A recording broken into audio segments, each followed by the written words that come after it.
पाकिस्तान से आप चाइना गए पढ़ने के लिए। जब से अली बाबा आ गया दुनिया चेंज हो गई, चाइना चेंज हो गया। हमारी कंट्री तब तरक्की करेगा जब हमारी हर एक चीज में आईटी इन्वॉल्व हो। वक्त चेंज हो गया, अब सब चीज डिजिटल चली गई है। मेरी 80% जो शॉपिंग होती है ऑफिस से लेके घर तक, जितनी शॉपिंग होती है सारी ऑनलाइन होती है। हमारी 50% से ज्यादा आबादी पाकिस्तान में लड़कियों की है। अगर वो आईटी की तरफ आ जाएंगी, अपनी कुछ सर्विसेज लोगों को प्रोवाइड करेंगी इंटरनेशनल, तो कंट्री के अंदर पैसे आएंगे, बिजनेस आएगा, उससे हमारी इकॉनमी बेहतर हो। हम चाह रहे हैं कि हमारे जो बच्चे हैं, जो हमने इतने साल स्ट्रगल की, उनको वो स्ट्रगल ना करनी पड़े। अस्सलाम वालेकुम अली भाई। वालेकुम सलाम। थैंक यू सो मच, दोबारा आपने हमें ज्वाइन किया। बहुत सारे क्वेश्चन रह गए थे, तो मैंने बोला इस बार आपसे कुछ और डिटेल्स में बात करते हैं। आपने बड़ी एक आपकी लंबी जर्नी है। आपने सबसे पहले तो सरप्राइजिंग ये है कि आपने मेडिकल के अंदर अपनी एजुकेशन कंप्लीट की और पाकिस्तान से आप चाइना गए पढ़ने के लिए। इतने साल कंप्लीट करने के बाद आप फिर बिजनेस में आ गए। बिजनेस में भी आकर आपने इंपोर्ट एक्सपोर्ट का काम किया। अभी फाइनली आप जो ना वो रिटेल बिजनेस में आ गए, which is online, which is very impressing too और शॉकिंग। और ये हमारे जो स्पेशली न्यू जनरेशन्स हैं उनके लिए जो ना ये एक लर्न करने का लेसन ज़रूरी है उनके लिए। क्यों हम चाह रहे हैं कि हमारे जो बच्चे हैं, जो हमारी तरह जो हमने इतने साल स्ट्रगल की, उनको वो स्ट्रगल ना करनी पड़े। सही है ना? तो अब आपसे ये क्वेश्चन ये है, हम बच्चों को आईटी सिखाते हैं, ठीक है, उनके दिमाग में सबसे पहले पता क्या क्वेश्चन आता है कि जॉब नहीं मिलेगी, स्पेशली जो मार्केटिंग है। आप देखें, अगर मेरा बिलीव ये है, अगर आपके पास मार्केटिंग की स्किल्स नहीं है तो आप कुछ भी नहीं बेच सकते, अपनी डिग्री भी नहीं बेच सकते, आपने जो कुछ लर्न किया है। आप हमें बताएं कि किस तरह से बच्चे इस वक्त ऑनलाइन बिजनेस में आगे बढ़ सकते हैं पढ़ने के बाद, और कितनी ज़रूरी है मार्केटिंग उनके लिए। सही। ये तो नदीम भाई, जिस तरह आपने कहा, मैं पूरे एक लॉन्ग प्रोसेस से गुजरा हुआ हूँ जी। स्टडी के लिए गया चाइना, तो हम तो हर बंदा यही सोचता है कि मैं लाइफ में सक्सेसफुल बन जाऊं और मेरी इकोनॉमिक सिचुएशन जो है ये बेहतर हो जाए, मतलब थोड़े पैसे कमाऊं। हर बंदा इसीलिए ही पढ़ता है, काम करता है, बिजनेस करता है, एवरीवन, ऑल ऑफ अस।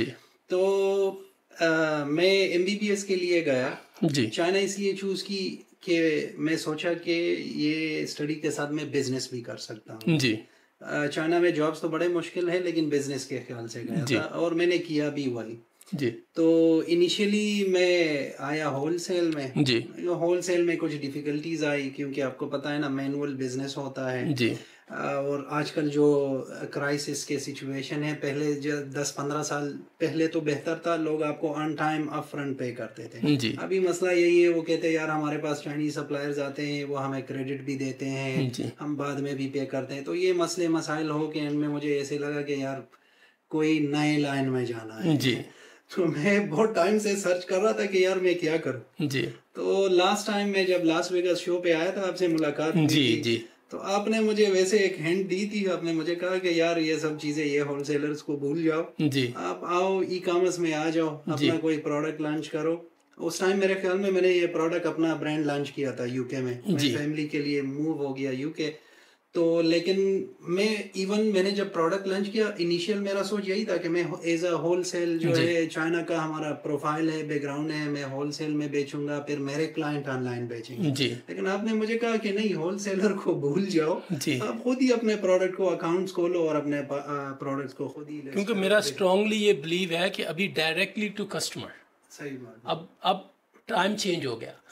अब यहाँ पे देखने को आता है कि यहाँ पे जो बड़े बड़े जायंट्स जो सेंचुरी से बैठे हुए हैं, रिटेल्स कर रहे थे, बड़े बड़े स्टोर्स, वो बंद हो रहे हैं। इसमें Toys R Us, Baby R Us, literally Walmart, one of the दुनिया का बिगेस्ट रिटेलर्स बिजनेस है, वो भी अपने स्टोरों को श्रिंक कर रहे हैं। तो अब हमें जो नजर आ रहा है, सब लोग खुद डायरेक्टली ऑनलाइन में जा रहे हैं।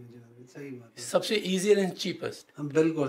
फिर जब मैं लास्ट टाइम इधर से गया, पाकिस्तान गया, आपसे, आपके टीम से मेरी मुलाकात भी हो गई, स्पेशली उनसे मिलने में गया था। 1 हफ्ता मैंने लाहौर में गुजारा, रमजान में मैं गया था। हाँ, तो आपने मुझे कहा भी था कि जब तक उधर का जो काम कंप्लीट ना हो जाए तो जाना नहीं है जी। तो उधर से काम कंप्लीट करके फिर मैं यूके गया, खुद भी लर्निंग स्टार्ट की इधर उधर से, उनसे कुछ सीखा, खुद कुछ सीखा। तो एंड में अल्हम्दुलिल्लाह मैं सेटिस्फाई हूँ।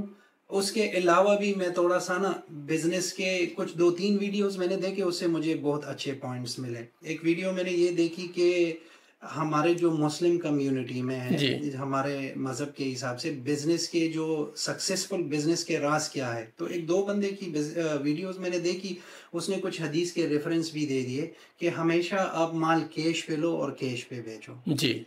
जो हमारे होलसेलर का मसला है, वो आपसे क्रेडिट लेते हैं, फिर उसको ड्रैग करते हैं महीना, 2-2, 3-3 महीने। रिटेल बिजनेस आप एक कैश बिजनेस समझो, जो ऑनलाइन है, ई कॉमर्स है, अमेजोन है। आपने माल भेजा, आपका पैसा आपके पास आ गया। आपने सप्लायर को भी टाइम पे दे दो और आपका पैसा आपको टाइम पे मिलेगा। तो इसमें ये मजा है कि आपको पता होता है, यू आर सेटिस्फाइड। जब मैं होलसेलर को बेचता हूँ, फिर सोचते हैं, नींद नहीं आती कि ये बंदा पैसा देगा या नहीं देगा। लेकिन ईबे, अमेजोन हो या टिकटॉक हो, ऑनलाइन में मुझे पता है, आई एम डैम श्योर कि भाई मेरा ब्रांड है, मेरा प्रोडक्ट है, मैंने सब कुछ इस पे काम किया है, मुझे मेरा पैसा टिकटॉक, ईबे, अमेजोन टाइम पे देगा जी जी। जबरदस्त। और मेरे पूछे बगैर जब टाइम कंप्लीट हो जाता है, मेरे अकाउंट में मेरा पैसे आ जाते हैं। और बच्चों के लिए क्या आप मशवरा देंगे? देखो, मैं तो इनको यही मशवरा दे रहा हूँ कि जो भी स्किल्स है, डिजिटल मार्केटिंग के है, ई कॉमर्स है, इन चीज़ों में जाओ। देखो, मैं खुद एक MBBS डॉक्टर, हमारा मकसद क्या है? पैसा कमाना है ना जी। तो अभी मैं जब कभी सोचता हूँ ना, इवन मेरा एक क्लासमेट है, वो न्यूरो सर्जन है जी। आप ये मानोगे या नहीं मानोगे, वो मुझे यही कहता है कि यार आपने जो रूट चूज की है ये सही है। मैंने कहा वो कैसे? वो कहता है कि मैं न्यूरो सर्जन हूँ, लेकिन मेरा काम है 1 मैन शो जी। जब तक मैं खुद सर्जरी करूंगा, खुद जाऊंगा, मैं पैसा कमाऊंगा। 100%। मेरे पास ना एक बच्ची आई, तो वो मेडिकल पढ़ रही थी, तो वो मुझसे मशवरा करने लगी कि मेरा दिल नहीं कर रहा, ये बड़ी मुश्किल है मेरे लिए स्टडी और बड़ी मेहनत है, आप मुझे क्या रिकमेंड करते हैं? मैंने उसे बड़ा ज़बरदस्त एक मशवरा दिया।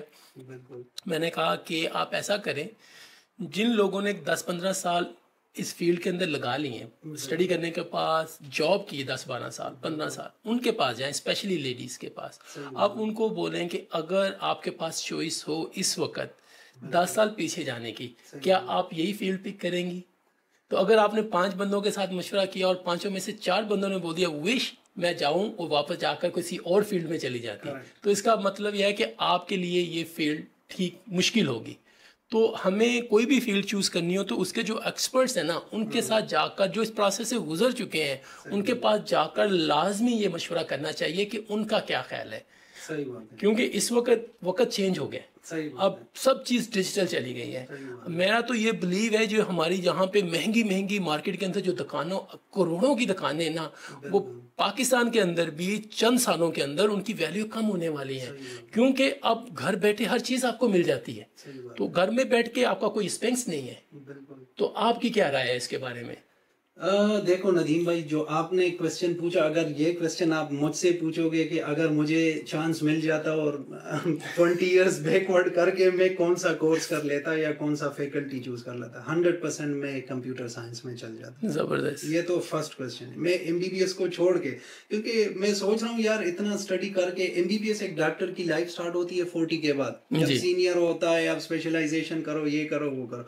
लेकिन बिजनेस में मैं स्टूडेंट था, जब मैं बिजनेस में आ गया, ऑनलाइन इधर उधर बिजनेस स्टार्ट किया, अल्हम्दुलिल्लाह मैंने काफ़ी अर्ली सक्सेस जो थी वो गेन कर ली।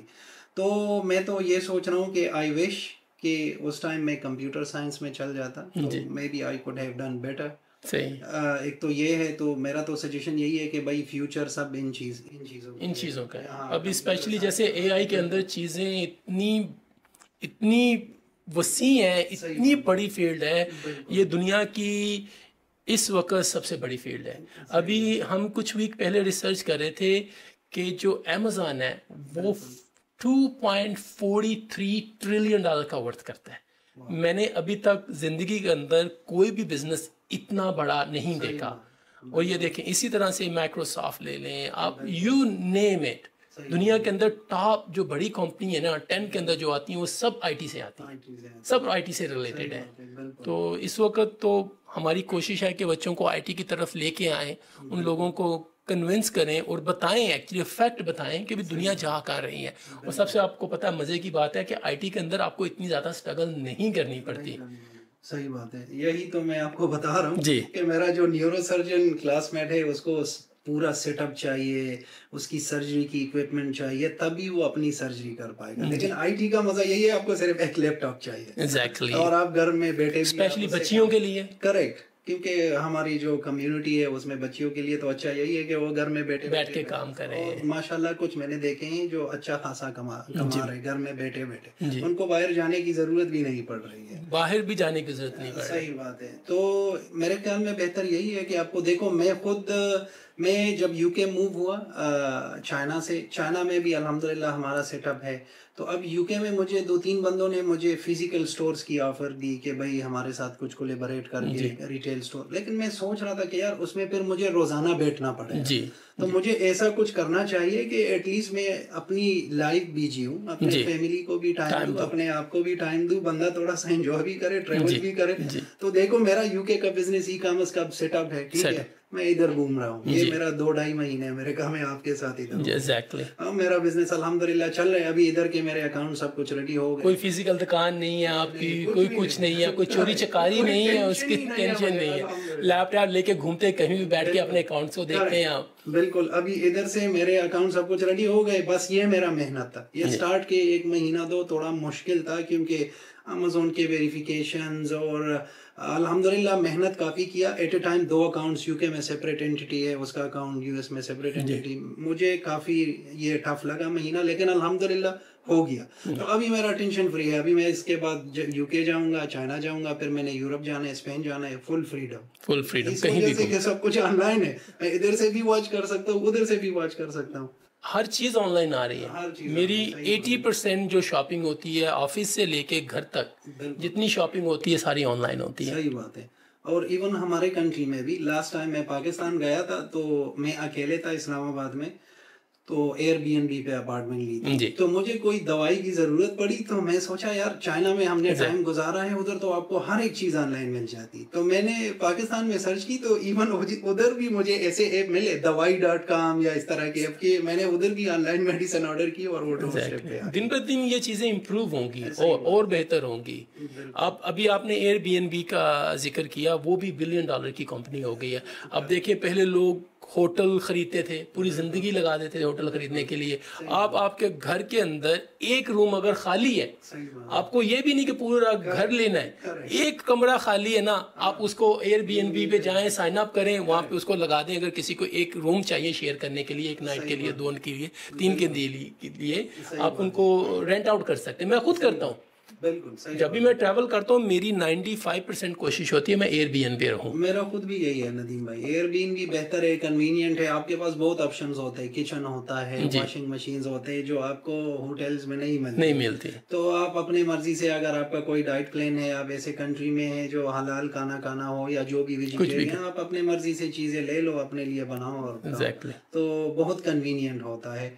इसके अलावा दूसरी चीज़ें, फॉर एग्जांपल मैं आपको एक एग्जांपल दे देता हूँ, चाइना में हमारे साथ काफ़ी स्टॉक रह गई थी, कुछ क्लाइंट्स वगैरह की, वो लॉट्स होते हैं ना, तो वो ऐसे प्रोडक्ट है कि हमारे पास वेयर हाउस में जगह ही नहीं थी, तो हमने पाकिस्तान सेंड किए। तो उधर हमने कुछ लोगों को ऑफर किया कि भाई अगर आप OLX पे आप डाल सकते हो, बस हमारा जो कास्ट है, शिपिंग कास्ट वगैरह, वो हमें दे दो, आपकी मर्जी, आपने जितने में बेचना है प्रॉफिट आप ले। तो हर जगह में आप देखे IT की यूज ही आ रही है, आपकी फंसी हुई इन्वेंट्री है, उसके भी तरीके आपने कैसे निकालनी है, सिर्फ आपने सीखना है और उसको इम्प्लीमेंट करना है। माँ बाप से रिक्वेस्ट है, आप लोगों को शायद बहुत सारे लोगों का क्वेश्चन होता है कि हम बच्चों को किस फील्ड में लेके जाएं। देखें, ये डॉक्टर है, ये अकेले डॉक्टर नहीं है, मुझे मिले बहुत सारे डॉक्टर्स मिले हैं, तो वो विश करते हैं कि काश वो इस वक्त IT की फील्ड के अंदर होते हैं।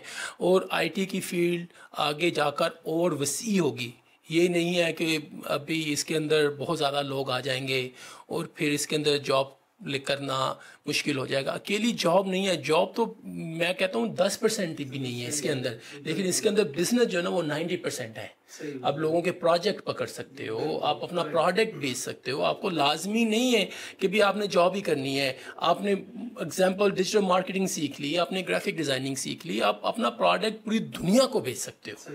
पहले क्या होता था, वॉक इन कस्टमर आपके पास आएगा तो खरीदेगा, अब आने की कोई जरूरत नहीं है, कस्टमर आते का। मेरा बिजनेस यहाँ पे लॉस एंजलिस के अंदर, मेरे पास, मेरा नहीं ख्याल कि 1000 में से कोई 5 कस्टमर भी मेरे पास आते होंगे। सही बात है। 1000 में से 5 कस्टमर भी नहीं आते होंगे। सही बात है। ये 2 महीने में एक 2 बंदे ही देखे जो वाकई। आपको 1 महीना हो गया यहाँ पे, कितने वॉक इन कस्टमर देखे हैं? 1-2 बंदे मेरे ख्याल में मैंने देखे। वो भी इसी तरह से मिलने के लिए आए, कोई माल लेने के लिए नहीं आया। हम सब ऑनलाइन करते हैं, ऑनलाइन ऑर्डर्स आते हैं, ऑनलाइन ऑर्डर शिप्स करते हैं। हमें क्या जरूरत है इस वक्त वॉक इन की? मोस्टली बिजनेसेस ऑनलाइन होते जा रहे हैं। इवन यूके में भी यही सिचुएशन है। हमारे जो वेब इंडस्ट्री के क्लाइंट्स हैं, वंस अपॉन अ टाइम उनके वॉक इन बहुत सेल हुआ करती थी। अभी मेरा एक दोस्त है, वो पाकिस्तानी है, ब्रिटिश पाकिस्तानी, तो वो भी मुझे रिसेंटली यही कह रहा था कि यूके में ये वेब ईबे अमेज़न पे अलाउड है ना, तो वो कह रहा है कि हमारा बिजनेस ऑलमोस्ट 90% ऑनलाइन हो गया। अब जो पाकिस्तान के मैन्युफैक्चरर्स हैं, जिनकी फैक्ट्री हैं, कोई सॉक्सेस बना रहा है, कोई अंडर गारमेंट्स बना रहा है, कोई टी शर्ट्स बना रहा है, कोई ये आपको पता है ये ऑपरेशन के सर्जिकल स्टफ जो बना रहा है, इन सब लोगों को चाहिए ऑनलाइन जाए। सही बात है। जब ऑनलाइन जाएंगे तो आप पूरी दुनिया को बेच सकते हैं। बिल्कुल। तो ये एक स्किल बन गई है, स्किल बन गई, और इससे आप अच्छा खासा रेवेन्यू जनरेट। अच्छा, मुझे ये चीज़ बताएं, जिनकी एज ज़्यादा हो गई है, ठीक है, उनके लिए आपने तो ये लर्निंग की है, क्या उनके लिए भी ये मुश्किल है? मेरे ख्याल में देखो नदीम भाई, वो लास्ट टाइम मैंने आपको प्लेसिबो की एक एग्जांपल दी थी ना, आपका माइंड है ना, अगर मैं अपने माइंड में, मैं अभी आया हूँ अमेरिका, तो कैलिफोर्निया में बहुत ज्यादा स्पेनिश लोग, ठीक है, तो उनको इंग्लिश नहीं आती। कभी कभार इंटरेक्शन आते हैं, दोस्तों के वेयर हाउसेज में काम करते, कभी आप उनके साथ ऐसे भी, तो अगर मैं ये सोचूं कि भाई ये स्पेनिश लैंग्वेज यार बहुत मुश्किल है, मैं नहीं, अगर मेरे माइंड ने ये एक्सेप्ट कर लिया जी, फिर मैं नहीं सीख सकता। अगर मैं इधर 50 साल भी रहूंगा नहीं। अच्छा, ये हमारे कल्चर के अंदर ये प्रॉब्लम है, ये मसला है। सही बात है। तो ये थोड़ा सा एक्सप्लेन करेंगे और थोड़ा सा? मेन मसला ये है कि हमारे लोग हिम्मत हार जाते, खुद ही डिसाइड कर लेते कि यार ये मेरे एज की चीज नहीं है, ये मैं नहीं सीख सकता। यार क्यों नहीं सीख सकते? इंटरेस्ट क्रिएट करो, आप ये माइंडसेट बनाओ कि भाई मैं सीख सकता हूँ। ट्राई अगेन, ट्राई करो। मैंने लास्ट टाइम एक दोस्त की एग्जांपल भी दी थी कि वो मुझे कह रहा था, वो भी आईटी में गया था, लेकिन वो बहुत हाई एंड का डेवलपर है, तो मुझे कह रहा था कुछ ऐसी चीजें, एक टाइम आता था कि मुझे बहुत डिफिकल्ट लगता था, मैं रोने भी लग जाता जी, लेकिन हिम्मत नहीं हारा उस लड़के ने जी। आप तो मसला ये है कि अपने माइंड में ये फिट करो कि यार नथिंग इज इम्पॉसिबल। बिल्कुल सही, मेहनत करो, बार बार ट्राई करो। अच्छा, यहाँ पे ना मैंने ये चीज देखी, मैंने 50-60 साल के गोरे भी ऐसे देखे हैं, तो यूनिवर्सिटी हो या कॉलेज में जाते हुए बहुत ज्यादा कॉमन है ये। मैंने यूके, यूएस, यूरोप में बहुत देखा। 50 के बाद 60 के बाद भाई अभी उन्हें पढ़ने के क्या करना है, लेकिन नहीं, वो कंटिन्यू उसके ऊपर मेहनत करते हैं। तो जैसे आपने कहा, ये बिल्कुल एक माइंडसेट की बात है। अगर आपने अपने आप को बता दिया ये काम मेरे लिए मुश्किल है, तो इसका मतलब आपने पहले ही हार मान ली। अगर आप इसके ऊपर लगे रहेंगे, I think everything is possible. Everything is possible. सही बात है। ये इंटरेस्ट पे डिपेंड करता है। अगर आप एक चीज में इंटरेस्ट ले लोगे, आप उस पर टाइम लगाओगे। अच्छा, ये बड़ी मजे की बात है। मेरी अम्मी अभी तकरीबन 70 की हो गई, ठीक है। कोई 10 साल पहले मैंने उनको कहा अम्मी आप फोन यूज करें, तो वो घर पे फोन आता था, वही फोन आंसर करती थी। तो मैंने उनको बोला कि यूज करें, वो कहती मुझे नहीं आता फोन यूज करें, मुझे तो पता ही नहीं है, तो मैं नहीं कर सकती। मैंने उनके साथ बैठा, एक चीज मैंने उनको सिखाई। अब यकीन करें, वो टीवी कम ऑन करती हैं और हर वक्त फोन के ऊपर सब चीजें करती हैं, कॉलें करती हैं। उसको माशाल्लाह हमारे पॉलिटिक्स का काफी नॉलेज भी हो गया। जी, हर चीज उनको फोन, हमारे पॉलिटिकल नॉलेज, कौन सा हमारा पॉलिटिक्स कौन से साइड पे जा रहे हैं, कौन से सा ये अच्छा है बुरा है, तो काफी नॉलेज इधर से ही आ रहा है। 70 years old, यकीन करें, वो अपनी चीजें ऑनलाइन खुद ऑर्डर करती हैं, अपनी बैंकिंग। कल मेरी वाइफ मजाक कर रही थी, अम्मी आपके अकाउंट में तो ये है, वो हर चीज अपनी खुद देखती है कि कितने पैसे आए, कितने पैसे कम है, तो सारी चीजें खुद कर रही हैं। 70, और उनकी एजुकेशन मेरा ख्याल उन्होंने 5 पढ़ी हुई है, आपसे कितने साल पहले की बात है। इमेजिन विल आपकी होनी चाहिए। इसमें अगर वो चीजें वो जाएगी किसी स्टोर से लेगी, कहीं मिलेगी कहीं नहीं मिलेगी, मुश्किल पड़ेगा, टाइम लगेगा, ये वो, इससे बेहतर है उसको ऑनलाइन अच्छे अच्छे डील्स मिल जाती चीजें मिल जाती है, उनका टाइम भी पास होता है, वो एंजॉय भी करते हैं ये चीजें, और आपको कन्वीनियंट वो डोर स्टेप पे एक चीज मिलती है। अब वो खुद ही जो अपनी हदीसें निकालती हैं, कुरान पाक को ऑनलाइन सर्च करती हैं, वो पढ़ती हैं, अभी वो खुद बताती हैं कि मुझे पहले दीन का इतना पता नहीं था जितना मैंने यहाँ पे बैठ के ये चीजों के ऊपर सीखा है। देखो नदीम भाई, एक जमाना था, मुझे याद है जिस तरह आपने कुरान पाक का कहा, जब मैं चाइना फर्स्ट टाइम जा रहा था तो मैंने तो हिफ्ज भी की है ना, जिस तरह आपको पता है, तो मुझे याद है कि मैं अपने साथ कुरान लेके जा रहा था। 2006 की बात है, और उस टाइम चाइना की जो कस्टम इमिग्रेशन बहुत ज्यादा स्ट्रिक्ट थी। आपको पता है कम्युनिस्ट कंट्री है ना, बहुत ज्यादा स्ट्रिक्ट है। तो काशगार में मैंने फ्लाइट भी ऐसे लिया था कि काशगार में भी 30 मिनट्स की ट्रांजिट थी या 40 मिनट्स की, उधर भी उस टाइम में उनके पास इतने स्कैनर्स भी नहीं थे, आपकी लगेज एक एक करके खोलते थे, तो वो कुरान मजीद को भी खोल के चेक करते थे कि आपको पता है ना, कुछ लोग कहीं इसने कुछ छुपाया नहीं हुआ होगा या जो भी। तो अगर उस जमाने और इस जमाने की बात करूं ना, तो अभी मैं जब मस्जिद जाता हूँ, मैं बहुत दोस्तों को देखता हूँ वो मोबाइल से कुरान मजीद पढ़ रहे होते हैं, तो आपको वो जरूरत भी नहीं रही। हमें बहुत फिक्र हुआ करता था कि यार इस कंट्री में रिलीजियस मतलब फ्रीडम इतनी नहीं है, कहीं ये आपको कुरान मजीद हाथ से लेके कहीं फेंक ना दे या कुछ बेहुरमती ना हो जाए, बहुत फिक्र होता था हमें उसमें। लेकिन अभी तो आपके मोबाइल में सब कुछ मिल जाए। और फिर मेरा ये स्ट्रांगली बिलीव है, हमें ये चीज़ों का डर है कि सब चीज़ें ऑनलाइन है, ये कहीं यहाँ पे कोई आकर कोई चीज़ें गलत ना प्रेजेंट करनी शुरू कर दें, तो इसका ये मतलब नहीं है कि हम इन चीज़ों को इस्तेमाल ना करें। हमें ये करना चाहिए कि हम अपने बच्चों को रेडी करें। अगर हमें इतनी ज़्यादा फिक्र है कि ऑनलाइन जो हदीसें हैं वो कोई गलत लोगों के हाथों में ना चली जाएं, भाई हम अपने बच्चों को तैयार करें इन चीज़ों के लिए कि अभी डिजिटल दुनिया जा रही है, तो अगर हमने अपने बच्चों के ऊपर इस वक्त फोकस नहीं किया, इनके इस तरफ नहीं लेके आए, तो फिर ये हमारे हाथ में नहीं रहेगी। सही बात है, बिल्कुल जी। तो ऑफ कोर्स हम देखो उस पे बच्चों को वॉच भी करना चाहिए जी कि अब फुल फ्रीडम पे तो छोड़ नहीं सकते, नहीं, बिल्कुल। वो आप पे डिपेंड है कि आपने उसको कैसी तरबियत दी हुई है। बाकी देखो ऑनलाइन तो वही बात है कि जिस तरह हम एक चाकू का एग्जांपल दे सकते हैं कि आप अपने फायदे के लिए भी यूज कर सकते हैं और अपने नुकसान के लिए भी यूज। तो हमारा जो मोटिव है वो यही है कि भाई अपने फायदे के लिए यूज करें इंशाल्लाह। और इसमें फायदा काफी है, अगर आप इससे फायदा उठाना चाहे तो फ्यूचर तो सभी फ्यूचर यही है। जिस तरह से दुनिया बदल रही है तो हमें अपने आप को पीछे नहीं रखना चाहिए, हमें फुल फ्लज कोशिश करनी चाहिए, अपने बच्चों को स्पेशली इसकी तरफ लेके आना चाहिए। मैं तो देख रहा हूँ कि छोटे छोटे बच्चे 7-8 साल के बच्चे प्रॉम्प्ट लगाकर AI के ऊपर चीज़ें बना रहे हैं। सही बात है, इतनी ज़बरदस्त ग्राफिक डिज़ाइनिंग कर रहे हैं, वीडियो के एडिटिंग कर रहे हैं, कार्टून्स के ऊपर इतना काम कर रहे हैं, छोटे छोटे बच्चे काम कर रहे हैं इसके ऊपर। तो ये मज़े की भी फील्ड है बच्चों के लिए, इंटरेस्टिंग फील्ड भी है। रिश्तेदार हैं जिस तरह भाई हैं, कजन्स हैं, उनके बच्चे हैं, तो मैं उनको यही कहता हूँ कि यार इनको वो वाला ज़माना गया है कि डॉक्टर इंजीनियर या टेक्नीशियंस है, मैंने उनको कहा यार IT में उनको डाल दो, कंप्यूटर के फील्ड में डाल दो, किसी भी फील्ड में गया, ग्राफिक्स डिजाइनिंग हो, डिजिटल मार्केटिंग हो या जो भी हो, IT में जाए, IT में कुछ भी हो, इतनी बड़ी चीज काम है, साफ काम है, आप घर से भी एज अ फ्रीलांसर काम कर सकते हैं। हमें तो ये बहुत सूटेबल है, specially as a Pakistani culture. हमारी लड़कियों के लिए बाहर जाके जॉब करना, लिटरली हमारी 50% से ज़्यादा आबादी पाकिस्तान में लड़कियों की है, और वो कोई लिटरली कंट्रीब्यूट नहीं कर रही। लिटरली देखा जाए बहुत कम परसेंटेज है कि वो कोई इस तरह सा काम कर रहे हैं जिससे हमारी इकॉनमी बेहतर हो सके, ठीक है। तो अगर वो IT की तरफ आ जाएंगी तो उसके अंदर कंट्रीब्यूट करेंगी, अपनी कुछ सर्विसेज लोगों को प्रोवाइड करेंगी इंटरनेशनल, तो कंट्री के अंदर पैसे आएंगे, बिजनेस आएगा, उससे हमारी इकॉनमी बेहतर होगी, हमारी चीज़ें सस्ती होंगी। जब हम चीज़ें बाय करते हैं तो वो इकॉनमी हमारी वीक होती है, ठीक है। जब हम चीज़ें बेचते हैं, ठीक है, हमारी इकॉनमी बेहतर होती है, चीज़ें सस्ती होती हैं। अब हम क्या करते हैं, हमारी ज़्यादातर चीज़ें बाहर से आती हैं, हम बेचते नहीं हैं। तो हमें कोशिश करनी चाहिए अपनी जनरेशन को इस तरफ लेके आए, हम ज़्यादा से ज़्यादा चीज़ें बेच सकें। सही बात है, अपने सर्विसेज के बेचने के, कि इससे हमारी कोई अपनी इकॉनमी भी और पूरे कंट्री के लिए भी फायदा। और आपको पता है कि 90 से पहले चाइना की इकॉनमी और इस वक्त ज़मीन आसमान का डिफरेंट क्यों है। मेरा स्ट्रांगली बिलीव है, मेरा बिलीव ही नहीं, ये नज़र आता है, फैक्ट नज़र आते हैं कि जब से अली बाबा आ गया दुनिया चेंज हो गई, चाइना चेंज हो गया। क्यों? उसकी मैं एक छोटी सी जो मेरा एक्सपीरियंस हुआ, पहले क्या होता था कि जो मैन्युफैक्चरर थे ना, वो क्या करते थे, प्रोडक्ट बनाते थे, वो हांगकांग जाते थे और हांगकांग वालों को बेचते थे। $1 की चीज लेके $1 10 पैसे की, 15 पैसे की हांगकांग वालों को बेचते थे।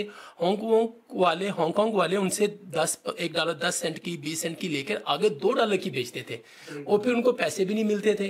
अब वो अगर उसने 20 सेंट बना लिए एक प्रोडक्ट के पीछे, वो उसमें प्रॉफिट क्या करेगा, अपने स्पेंस क्या करेगा, तो उनकी कोई सक्सेस नहीं होती थी। यूं ही जैसे अलीबाबा लॉन्च किया, उन्होंने आहिस्ता आहिस्ता डायरेक्टली अलीबाबा पे बेचनी शुरू की चीजें। $1 की बनाते थे, वो $1.5 की बेचते थे, 175 की बेचते थे, उनकी प्रॉफिट मार्जिन कितनी बढ़ गई। तो उसी तरह से वो उनकी जो इकानमी, मुझे जो लगता है ये चेंज हुई। आप ज्यादा बेहतर जानते हैं। बिल्कुल नदीम भाई, इससे मुझे एक बात याद आ गई। मेरा आईटी से बहुत पहले से शौक था और अच्छा भी था। मैं जब हाई स्कूल में था, मैं कंप्यूटर में ये खुद फॉर्मेट, हार्ड डिस्क फॉर्मेट करना, ट्रबल शूटिंग, इंस्टॉलेशन वगैरह। लेकिन फॉर सम रीजन मैं एमबीबीएस में चला गया। इंटेलिजेंट भी था अल्हम्दुलिल्लाह। तो क्योंकि एक ट्रेंड बना था कि डॉक्टर, इंजीनियर, एक अभी भी ट्रेंड है, अभी भी ट्रेंड है, नाम बना हुआ है, आप समझ गए। अभी भी यही ट्रेंड है, डॉक्टर, मेरा बेटा डॉक्टर है या मेरा भाई डॉक्टर है, या आप समझ गए। तो लोग उस पे जाते हैं। तो उसमें ये नहीं सोचते कि यार देखो, हमने पैसा ही कमाना है, अपनी लाइफ इजी करनी है और अपने नेक्स्ट जनरेशन, फैमिली के लिए, सबके लिए तो जो है ना, वो हालात आसान कराने हैं कि अपनी जिंदगी आसानी से। तो वो देखो, अगर आप किसी दूसरे जगह में या किसी दूसरे फैकल्टी में आप बेहतर से बना सकते हो तो व्हाई नॉट। तो मैं जब चाइना गया, ये 2006-07 की बात है, उधर की जो आईटी डेवलपमेंट मैंने उस टाइम देखी, आज से 20 साल पहले। तो मेरा एक क्लासमेट है, उसका नाम है डॉक्टर इसहाक। वो अभी भी जो है स्पेशलाइजेशन उसने की हुई है, रेडियोलॉजी में है। वो स्वात में उसका अपना मेडिकल सेंटर है। जी, गुड। अगर कहीं वो ये वीडियो देख रहा हो तो 100% अभी तक वो गवाह है। मैंने उसको एक बात बताई थी कि यार देखो इसहाक भाई, हमारी कंट्री तब तरक्की करेगा जब हमारी हर एक चीज में आईटी इन्वॉल्व हो जी। और हमारी इवन आपको बस का टिकट भी, चाइना में मैंने देखा उस टाइम हमें बस के टिकट ऑनलाइन मिल रहे थे जी, ट्रेन के टिकट ऑनलाइन मिल रहे थे, हर एक चीज ऑनलाइन। अभी तो चाइना इतनी डेवलप हो गई कि अभी पिछले 5-6 साल, 7-8 साल से पैसे भी, हमारा पर्स भी नहीं है, पैसे भी नहीं है, वीचैट से हर एक चीज को पे करो। अभी आप सोशल मीडिया पे देख रहे हो कि ये पाम से लोग पे कर रहे हैं, दूसरे फेस रिकॉग्निशन से पे कर रहे हैं। तो इतनी आगे चली गई। लेकिन 20 साल पहले मैंने उसको ये बात कही थी कि अगर हमारी कंट्री आईटी पे फोकस करे और इसमें आगे जाए तो हमारी कंट्री ऐसी तरक्की कर सकती है जैसे चाइना ने तरक्की की। जी, नो डाउट, हम 100% एग्री। तो हम इसमें काफी पीछे रह गए हैं और मेरे ख्याल में ये कमी पूरी करनी चाहिए। ये कहते हैं कि इट्स नेवर टू लेट। अभी भी कोई ज्यादा देर नहीं हुई। अगर हम अभी भी इसकी तरफ आ जाएं तो अभी भी हम इसके अंदर कामयाब हो सकते हैं और अपनी जिंदगी को आसान बना सकते हैं। वो एक कहावत है कि never say it's late. Never say late. अभी भी टाइम है, तो आप you can come any time. अपना माइंड बनाओ और आओ, मेहनत करो। देखो जिस तरह मैंने अपना पूरा फील्ड चेंज किया, B2B से B2C ऐड कर दिया जी। कुछ महीने मुझे डिफिकल्ट लगे, लेकिन अल्हम्दुलिल्लाह अभी मैं इतना हूँ कि थोड़ा सा सेटिस्फाई हूँ कि हाँ यार मेहनत किया, भी उसका सिला स्लोली आने लग गया है अल्हम्दुलिल्लाह। Thank you so much Ali भाई। No problem. Thank you guys, thank you for watching. अस्सलाम वालेकुम। वालेकुम अस्सलाम।